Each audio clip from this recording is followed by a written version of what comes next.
So good afternoon. Dzień dobry Państwu. My name is Maciej Szpindler. I'm representing LUMI User Support team. And on this part of today's event, we would like to focus more on presenting the overall system as it is from the system perspective and from the user perspective. So with the first talk, let me introduce Andreas Findling from HPE, which is the vendor of the system. Andreas, could you please present your slides? Good afternoon, also from my side. So I'm from HPE. Actually, I've been working for Cray before Cray was purchased by HPE. And in this next, let's say, 20 minutes, I want to give you an overview on the LUMI system, which is actually HPE, or which is constituted out of a lot of HPE products, in particular Cray, HPE Cray EX Supercomputer. So let's see if I can switch the slide. Next slide, yes. So HPE Cray EX Supercomputer for LUMI. This is the title of my presentation. And now let's go to the next slide. So this is an overview of the, let's say, the building blocks of the LUMI system overview. So LUMI is also described as a Swiss knife for HPC and related topics. So it has the building blocks starting from the left. If we look at the LUMI C, not the very left one, LUMI T is just a very small test system. As you see, there are only 4 Milan nodes and a management infrastructure. This is for testing, for the admins to test if there's new software, new system software, they can play around with it before it goes into on the full production system. LUMI C is a real currently installed compute partition of LUMI. It's of Milan, AMD Milan compute nodes, 1,536 compute nodes with a peak performance, theoretical peak performance, I should say, of 7.7 petaflops. In HPL, it's more around 6 petaflops, what you get from an HPL. And this is, let's say, the multi-core standard Milan CPU building block, which is a strong workforce, but not so spectacular. The really spectacular thing about LUMI is the LUMI G, which you see in the next box. LUMI G is constituted out of 2,560 MI200 compute nodes. These are GPUs, AMD GPUs, which provide a theoretical peak performance of 552 peak. This is where really the compute power comes from, and this where also a lot of, let's say, power consumption goes into. But it is actually not so, it takes not so much floor space because it's a very dense packaging.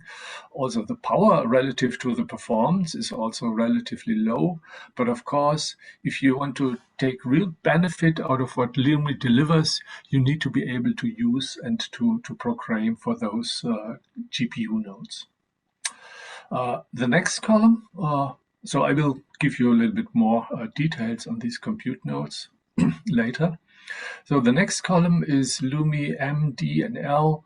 So this is a kind of management infrastructure, which is management nodes, login nodes, and also early access programs. So today already you will have access to MI100 nodes. Until early next year, you will get access to the LUMI G GPU nodes. More important for you today already is LUMI P and F. LUMI P and F are Lustre file systems. P are four different file systems, or 4 identical file systems, I should say, which provide 20 petabytes each with a peak performance of 240 gigabytes per second, and one very fast flash file system. Of course, much less capacity, but much higher gigabytes per second performance or bandwidth.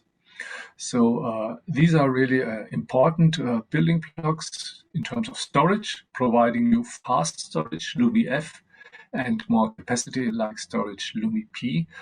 These are also HPE products, cluster store coming from Cray, Luster storage product, now also available with Flash. LUMI O and K on the right-hand side is basically hardware provided by HPE. These are gateway nodes and storage nodes, LUMI O, and LUMI K is supposed to provide some cloud experience. These are storage nodes and 50 cloud nodes. So those two will be configured from a software point of view completely by CSC. That's why I do not speak a lot about this. The building blocks, the nodes are HPE nodes. I don't want to use the short time we have in explaining what type of nodes these are. Just to make you aware, there are two other, let's say, building blocks of LUMI, which I will not explain much about in this presentation. The building left, so LUMI C, LUMI G, and also the file systems are all connected. You see this blue bar on top of these building blocks, a 200 gigabit slingshot network. So this is actually what you will experience as a user, what you will use as a user with your programs when you run across many nodes. Below you see there's of course a kind of management network, user access network, and everything. That's also nothing I want to spend time on today. So just to give you an idea how this looks like. So today there is a LUMI Phase 1 installation, and you see in this circle on the left, you see LUMI C. LUMI C is are 6 cabinets, Cray EX cabinets, and each of these cabinets is a slingshot group, and each of these slingshot group is constituted out of 16 switches. So you see these blue circles. These are the 16 switches connected in all-to-all fashion inside each cabinet, and then we have 6 of those. And they are connected with something which we call bundle size. So there are 6 L2 cables connecting those groups. And this builds a dragonfly topology. So again, inside each cabinet, it's an all-to-all connection. And these 6 cabinets are connected with L2 cables, providing a dragonfly topology for this LUMI C. So this is how the compute group has a slingshot dragonfly topology. And on the next layer above, all these compute LUMI C groups are also connected to all other slingshot groups in the LUMI installation. You see on the right-hand side, you see LUMI F. LUMI F is also a slingshot group, again with 16 switches. So again, connected in an all-to-all fashion. But LUMI F, this slingshot group, actually connects to all the storage devices, providing the flash storage to this installation. And of course, flash storage, you want to have certain capacity and bandwidth, how you access this flash storage, so that you see this big black rows going from the left to the right, these lines going from the left to the right. So providing the bandwidth which you need to access the flash storage from LUMI C. And all other building blocks you see on the bottom, there are 4 groups, P1, P2, P3, P4. Those are the storage groups, the 4 storage file system, again, Luster file systems, which are also connected to all other groups, providing access to the Luster storage. This is based on hard drives.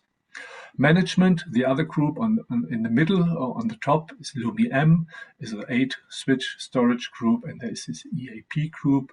And on the table, on the left side of the slide, you see the bandwidth which is provided between these different groups. So inside LUMI C, there's a 9 terabyte per second. And I highlighted this in yellow because of the next slide, when the phase 2 is installed. So sometimes early next year, there will be an additional huge group of nodes and cabinets installed, in total 23 cabinets. Each cabinet is their own slingshot group, so 23 groups, and all these groups are connected together with a bundle size of 7. So this builds a huge new group in this topology where all the GPU nodes are connected. And this group is again connected to the flash storage. It's of course connected to the raster file system. And also the LUMI C group will get additional cables which will improve the bandwidth inside LUMI C. So in the second phase, you remember on the last slide, I think it was 9 terabytes per second, the internal bandwidth in LUMI C. Now in phase 2, this will go up to 12 terabytes per second. So there will be additional components, additional bandwidth provided by the second phase, the additional groups, and also improvements in the already installed equipment in terms of bandwidth. So this is actually what you will experience as a user in terms of how you connect to the different groups inside. So if you run across LUMI C and LUMI G, for example, if you have applications to do that, access the story LUMI F and LUMI P. Now, Slingshot network. I think this was a key of the thing I just showed you.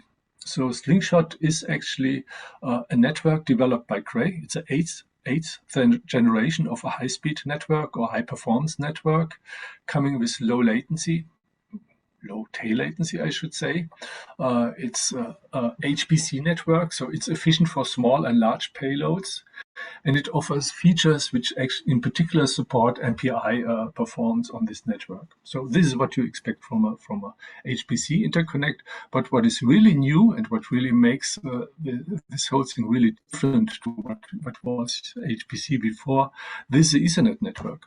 So Ethernet is ubiquity everywhere. You can find Ethernet everywhere. Ethernet provides a broad connectivity and interoperability in particular, and the real added value now is that you can run your Ethernet applications, which you have developed anywhere on an Ethernet environment. You can run it without any extra compilations or anything. You can run this also on this Slingshot network.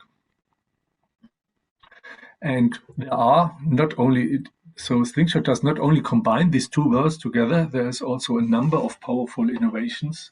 Groundbreaking congestion control. I have a few more slides on this. Fine-grained adaptive routing, which was already existing in the ARIS network of the Cray XC systems, and it goes to extreme scale. I mean, we have a pre-exascale system here. Currently, the Frontier system is also installed in the US, which will be an exascale system, also based on the Slingshot network. So it provides consistent, reliable, high performance from one to exascale. Because of this Ethernet compatibility, it's also easy to run, for example, AI workloads developed in an Ethernet world in cloud environments. And it provides also a great connectivity outside to the outside Ethernet world. So direct connections from the compute nodes to the internet is something which should really easily be supported with this network. So speaking a bit about performance and trying to make best use of our time. So what is it actually we want to achieve with the Slingshot network? We want to reduce the tail latency.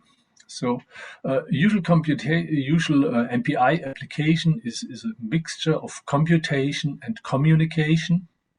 And there is time spent in computation, there is time spent in communication, and at these transition points, at these synchronization points, all ranks wait for the last one.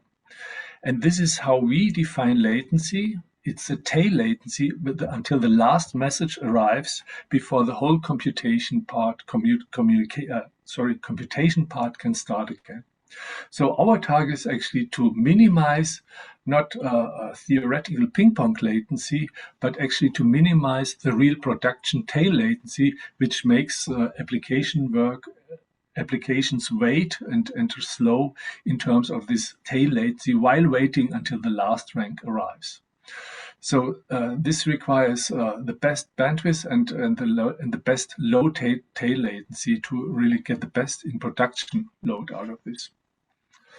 So this is actually what the target is of slingshot: tail latency, not a theoretical MPI ping pong latency, and of course high bandwidth. And we've measured this on different systems. In this diagram here on the right, you see different systems. These are previous Cray systems with the RS network, EDR systems, and a slingshot system. And these are the different colors, the different systems. And we've measured the baseline average latency, the baseline tail latency on basically empty systems. And then we have put congestion on this network. I mean, congestion is something what you experience when you run production load on your networks and have a real mix and certain message types on your network all to one. Is a particular one which creates congestion. And you see how sensitive, in the last row, you see how sensitive networks react on this congestion. And this sensitivity is really controlled in a slingshot network. So slingshot really controls this congestion in a production environment very efficiently. And this way it can guarantee, and that's what you see on the next slide, it can guarantee that applications run without eliminate run-to-run variability and provide consistent performance whatever production load is running on the system. So this diagram shows you a comparison between the slingshot network, the blue bar, and the Cray RS network under different congestion scenarios. So you see that depending on what kind of traffic is going on the network, the performance is really reduced for your own production load. This is a Chromax study. While when you have a slingshot network, you get a consistent performance for your application. I have to speed up a little bit.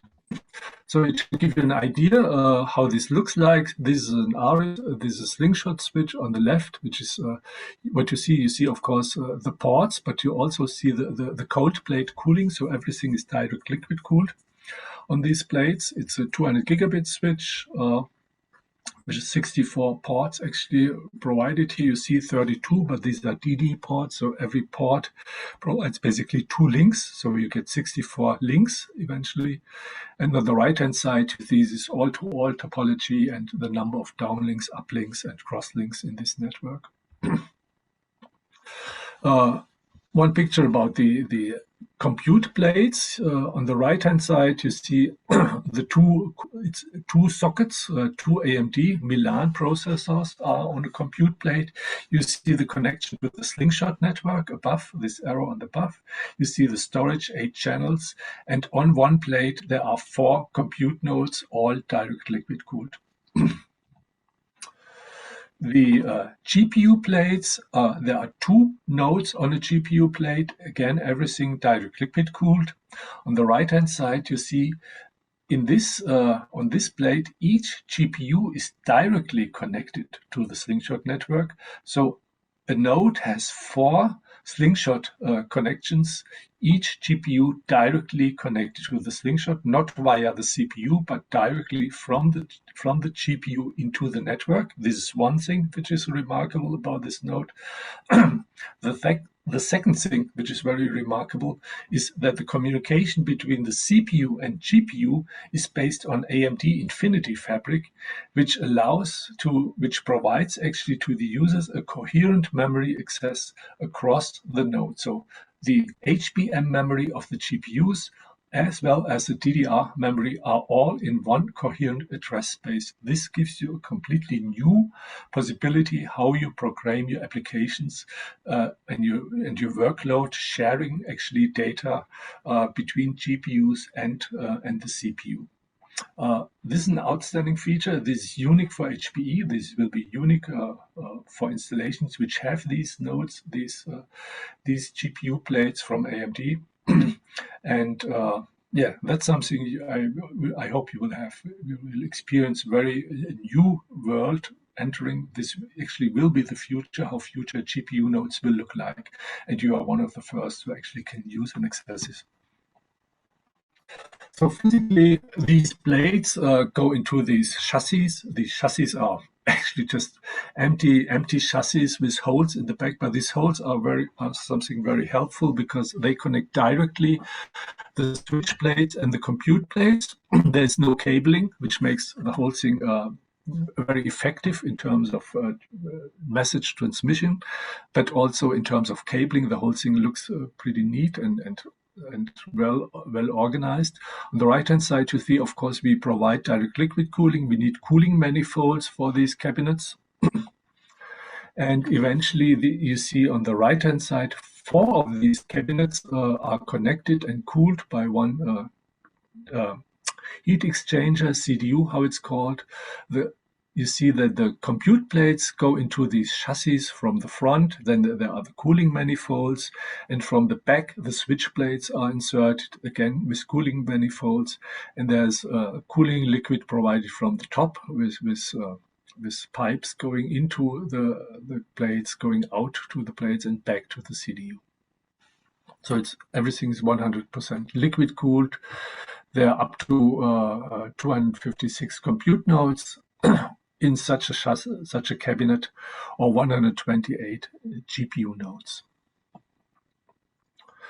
Now the last few slides are about the software environment and the storage. Just to make you aware, you have available the Cray programming environment if you have been working on a Cray XC system. So it's again the same programming environment which you can use here.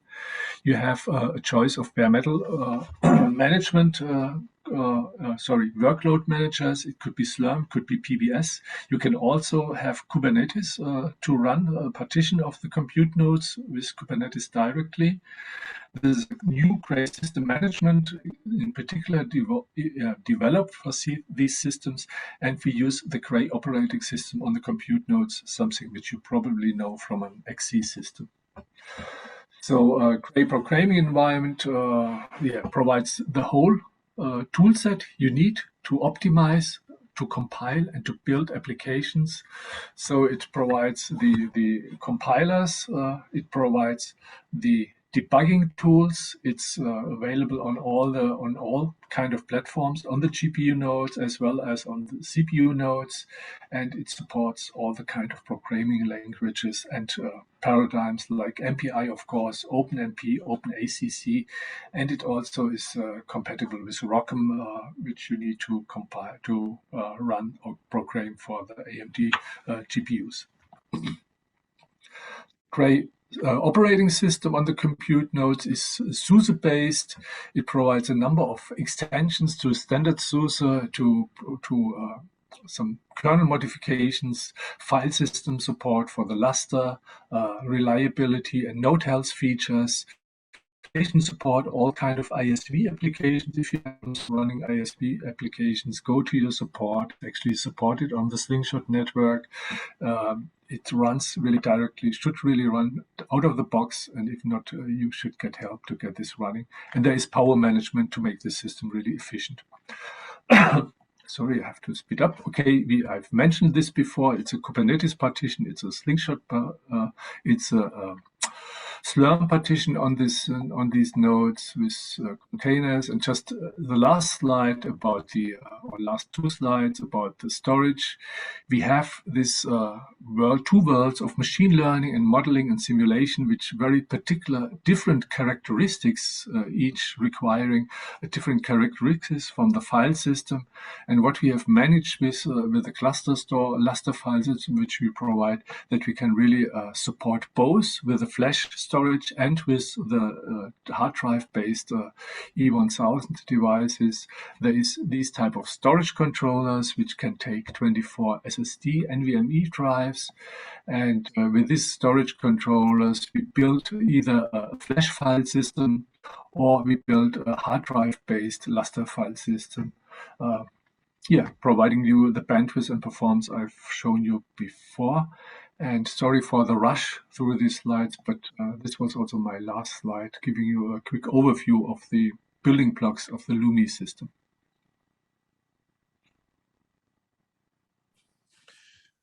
Thank you very much, Andreas.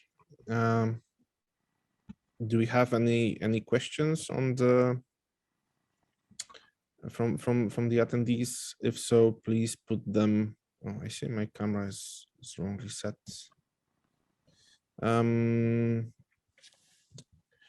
If yes, please put them down.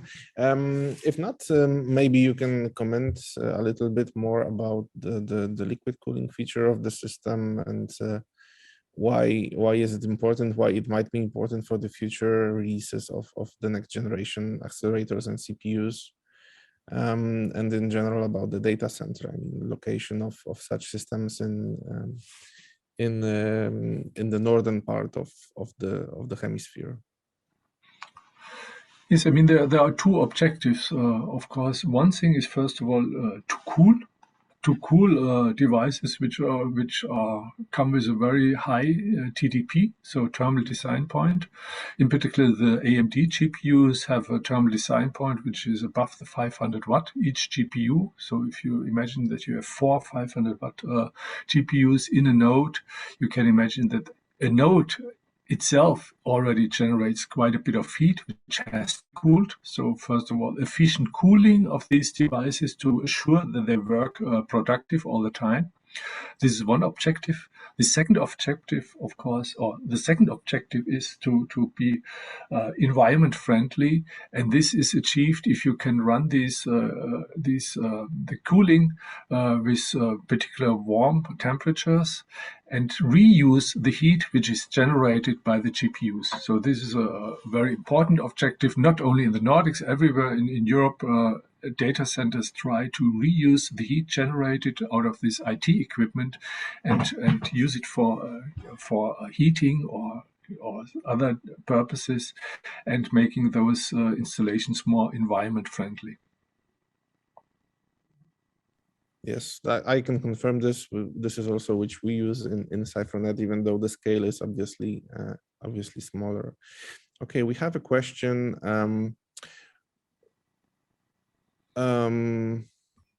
About the power redundancy in general. I mean, being able to provide n+n redundancy on the power lines and cooling loops.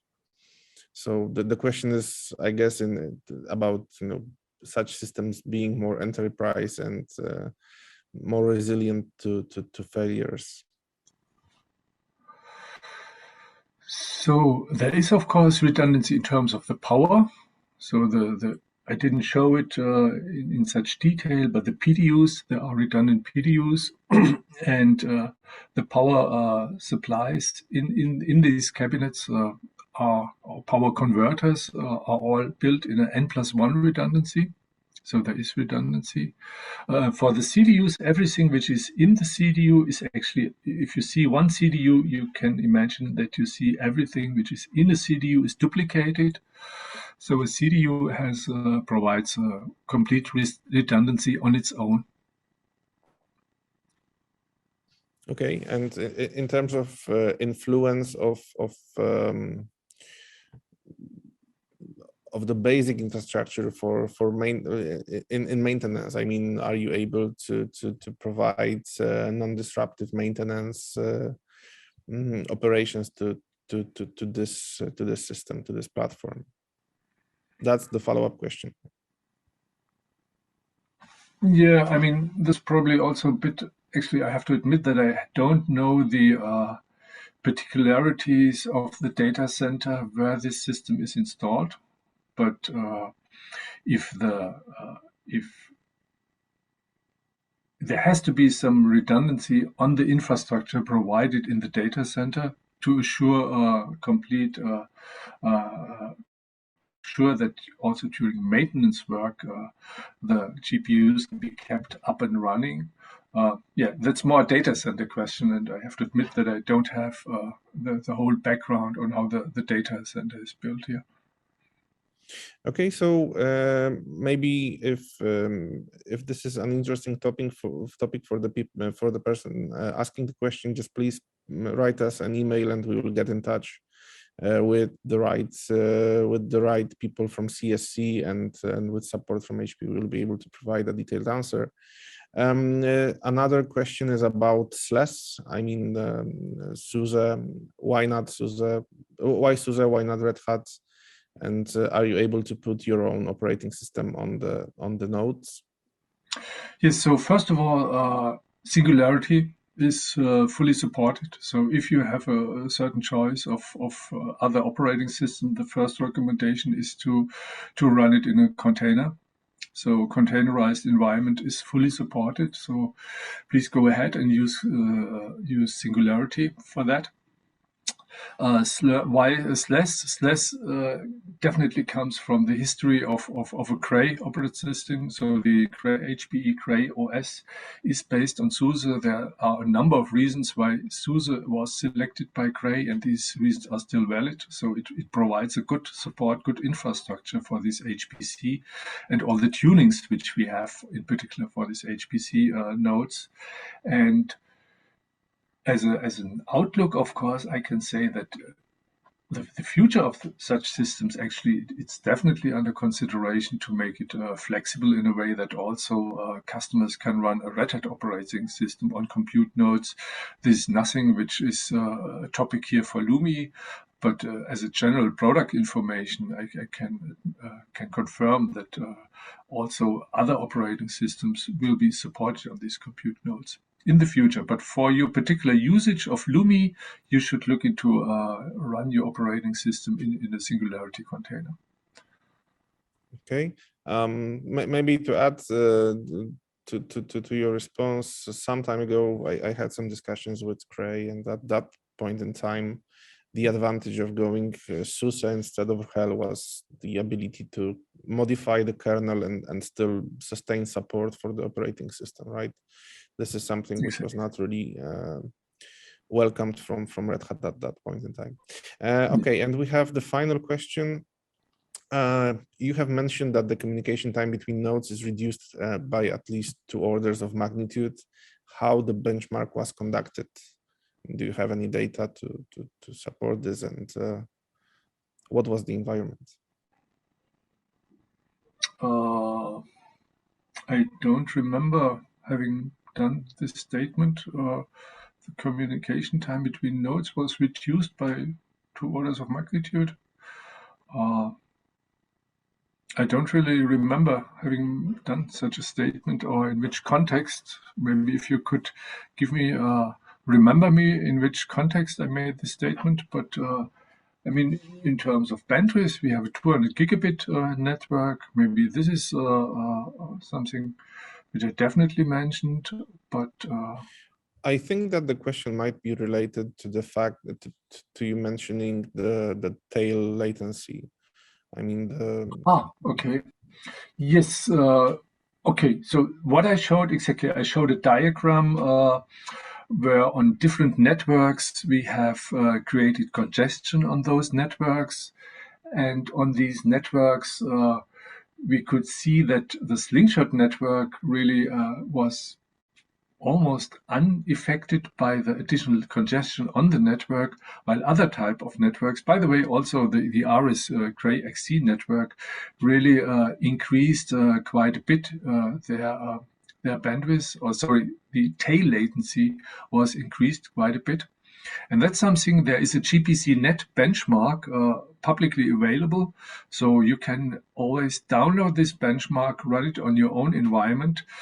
This benchmark basically has 2 components: a canary application, which actually reacts on congestion on the network, and other applications which generate congestion on the network. And with both together, you can measure the impact of congestion in your network on the communication time. So this is a publicly available benchmark, and you can run it on your own. Okay, thank you very much for the presentation. Thank you very much for your answers. Yeah, I hope that the system on the system side will be very interesting for the users. It looks very promising, so I cannot wait to both touch the systems on my own, but also to allow the users to play with it and to actually use it to run their science. Yeah. Okay, so thank you very much.